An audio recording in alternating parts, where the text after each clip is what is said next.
Selamat sore, kembali lagi bersama saya Onita Imaraya dengan stambuk D1 A120058 dari jurusan Agribisnis Fakultas Pertanian Angkatan 2020. Saat ini saya akan menjelaskan tentang tugas saya yang ketiga tentang mazhab manajemen dari George Terry. Adapun yang saya jelaskan yaitu penjelasan masing-masing mazhab manajemen menurut George Terry.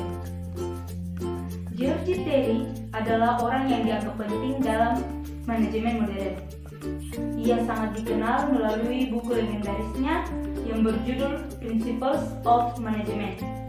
Teori dalam buku ini berhasil membuat suatu rumusan penting dalam ilmu manajemen modern. Adapun penjelasan mazhab manajemen menurut George Terry yaitu yang pertama, mazhab manajemen berdasarkan kebiasaan.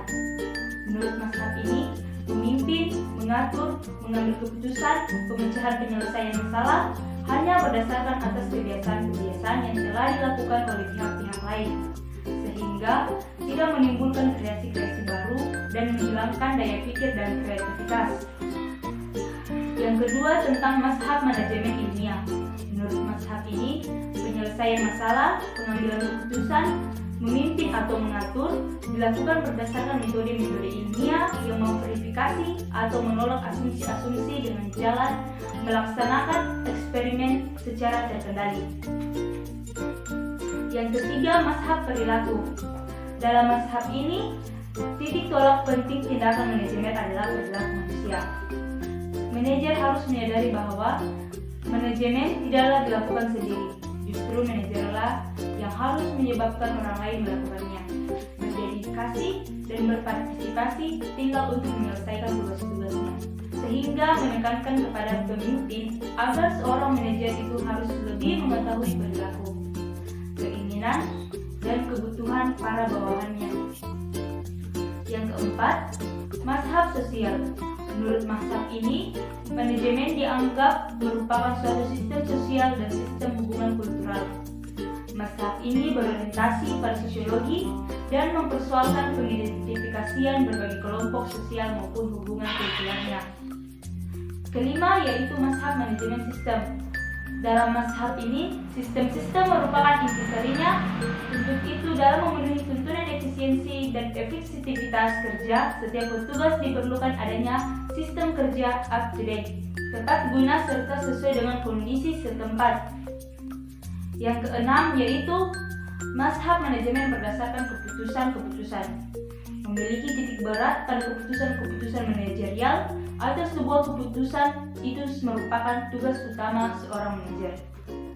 Yang ketujuh, mazhab pengukuran kuantitatif.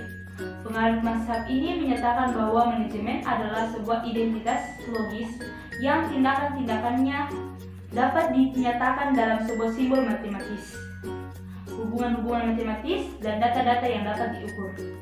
Adapun dua hal yang mencirikan mazhab kuantitatif adalah mengoptimalkan hasil atau output dari input dan menggunakan model matematika. Kedelapan, mazhab manajemen.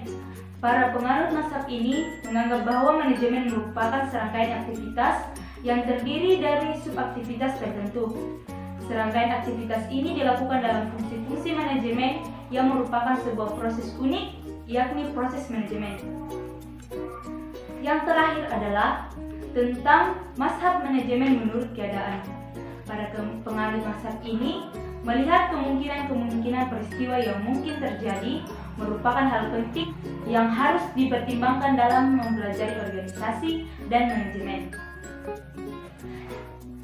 Jadi, kita dapat menyimpulkan bahwa dalam manajemen kita dituntut tidak hanya sebagai pemimpin, namun sebagai seorang perencana, pelaksana, dan pengawas setiap pekerjaan yang telah disusun. Bila mana suatu mesin dirawat dengan baik, maka akan memberikan hasil yang baik pula. Begitupun dengan pekerja, apabila pekerja dirawat dan dipelihara oleh pemimpin perusahaan, maka otomatis akan memberikan keuntungan yang maksimal pada perusahaan. Bidang-bidang manajemen tersebut berkembang dari unsur-unsur manajemen. Dalam mazhab manajemen sangat bervariatif dan setiap mazhab mempunyai anggapan masing-masing mengenai manajemen. Demikian penjelasan dari saya. Terima kasih.